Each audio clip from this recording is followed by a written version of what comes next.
Halo, kembali lagi bersama saya Indri Irianti Tesalonika Kupus dengan NIM 200611021154. Pada kali ini, saya akan membuat tugas untuk memenuhi tugas mata kuliah Sistem Pengendalian Manajemen. Nah, video kali ini saya akan membahas mengenai jenis-jenis ukuran kinerja. Untuk melihat apa selengkapnya, yuk simak! Jenis-jenis usaha kinerja terdapat 5. Nah, yang pertama adalah contribution margin atau margin kontribusi. Yang kedua, direct profit atau laba langsung. Yang ketiga, control profit atau laba yang terkontrol. Yang keempat, income before taxes atau pendapatan sebelum pajak. Dan yang terakhir, kelima, net income atau pendapatan bersih.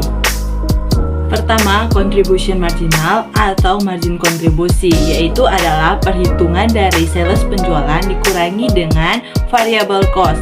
Apa sih yang dimaksud dengan variable cost? Variable cost adalah contohnya seperti kita membuka suatu usaha seperti menjual pisang coklat. Nah, kita dapat melihat apa yang kita butuhkan saja dalam menjual pisang coklat tersebut, seperti bahan-bahannya. Misalkan hari ini 100 pisang yang akan kita jual, dan kita akan menghitungnya bahan berapa saja yang akan kita keluarkan. Dan contribution marginal ini juga dapat dijadikan untuk memperhitungkan BEP. Nah, apa sih yang dimaksud dengan BEP atau break even point? Nah, itu dimana suatu tingkatan perusahaan dalam tidak mengalami keuntungan ataupun kerugian.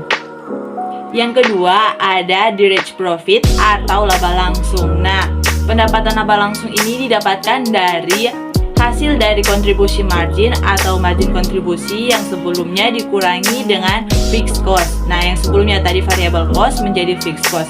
Yang dimaksud dengan fixed cost ini adalah harga yang menetap.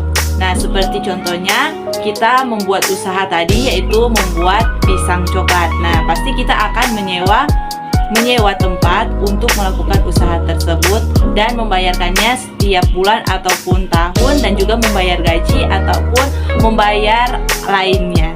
Yang ketiga, ada control profit atau laba yang terkontrol. Nah, di mana di sini manajer sangat berperan penting dan sangat bertanggung jawab penuh terhadap pendapatan, pengeluaran, dan kontribusi suatu produk untuk dipasarkannya pada pemasaran. Yang keempat, ada income before taxes atau pendapatan sebelum pajak. Nah, pada jenis ukuran kinerja ini sangat berkaitan dengan perhitungan pendapatan yang telah kita hasilkan selama kita menjual produk, namun kita belum dikurangi dengan biaya pajak atau bunga. Yang terakhir, ada net income atau pendapatan bersih, di mana biaya hasil dari income before taxes atau yang sebelumnya dikurangi dengan pajak. Nah, contohnya pada saat kita membeli makanan pada suatu rumah makan dan hasil jumlahnya adalah 50.000 dan pajak yang dikenakan kepada konsumen adalah 10%, maka yang akan konsumen bayarkan kepada rumah makan tersebut berjumlah Rp60.000.